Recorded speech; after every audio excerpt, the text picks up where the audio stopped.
Video kali ini dari seorang lelaki kepada lelaki yang lain.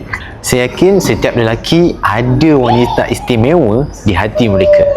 Jadi pada setiap lelaki mesti ada keinginan untuk hadiahkan barang kemas, cincin, gelang, rantai, emas perhiasan kepada wanita-wanita istimewa di hati anda. Selalunya nak beli emas ni mesti memerlukan modal yang besar, memerlukan duit yang sekedebuk.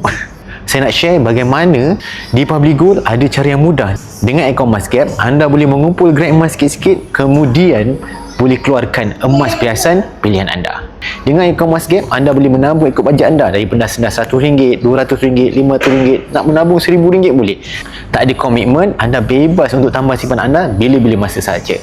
Bila grade emas anda dah cukup, anda boleh pergi ke mana-mana branch PJ Jewel ataupun boleh withdraw secara online ataupun melalui mesin Gold ATM yang menyediakan kemudahan untuk anda fizikalkan emas perhiasan anda. Baru-baru ni saya buat isteri saya untuk keluarkan cincin emas 999 desain gelombang di PJ Jewel Seremban.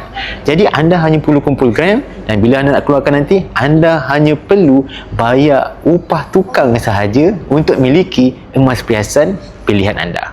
Jadi kepada kawan-kawan lelaki di luar sana yang belum lagi ada akaun EmasGap, jom saya bantu bimbing anda mulakan simpanan dan anda boleh hadiahkan emas kepada wanita-wanita yang bertakhta di hati anda. Nak saya bantu? Hubungi saya sekarang.